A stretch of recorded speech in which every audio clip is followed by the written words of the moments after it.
Yeah, I'm Peter Pringle. My case happened in Ireland on the 27th of November 1980. I was wrongly convicted and sentenced to death by hanging. My hanging date was given as the 19th of December of that year, 3 weeks later. Because my lawyers made an application for leave to appeal, the execution was stayed, and I was brought down to the top security prison in Portlaoise Prison, where I was put in a death cell which had no windows, fluorescent lights on all the time, day and night, and always 2 jailers in my presence, even when I went to the toilet. And actually there were generally 3 or 4 jailers in the cell at the time. In the cell.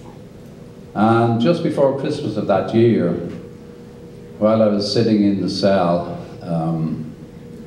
I heard 3 jailers discussing what role they might have to play in my hanging.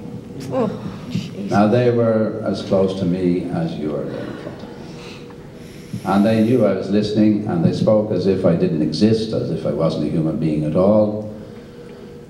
They had been told that 2 jailers would have to participate and help in the execution, and they concluded that the role they would have to play would be that when my body went down to the gallows, there would be 2 jailers underneath, and each one would have to pull on a leg to make sure my neck was broken.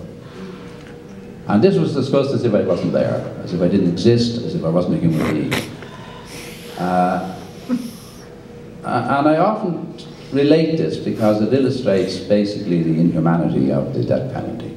The whole purpose of it is to dehumanize people, and it even dehumanizes the jailers. So they then discussed, would they be asked to volunteer to do the job, or would they be instructed? And either way, what bonus were they going to get? Because of course this wasn't part of their normal work, so they expected they should be paid a substantial bonus. And I was already angry over what had been done to me, being sentenced to death for a crime I didn't commit. And this made me more angry. And it also made me down, put me down, made me feel almost as if I wasn't human. And that was a very dark Christmas. And about a week after Christmas, I received a postcard in the post from a woman I didn't know, and still don't know who she was. But she, in her postcard, told me that on St. Stephen's Day, which is the day after Christmas, she was walking on the beach, grieving for her brother, whose name was Peter, and who was a seaman, and who had been killed in an accident on his ship at sea. And as she was grieving for him, she remembered there was another Peter who was in prison and awaiting death, who had also been a seaman, because I had been a fisherman. And she just wanted to tell me that she was thinking of me and wishing me well. Now,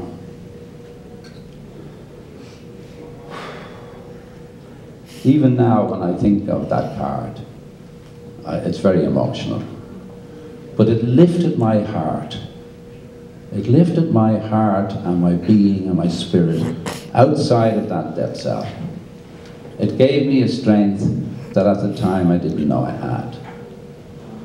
And as a result of getting that card and the euphoric sense I had of myself then, that I had found my humanity again,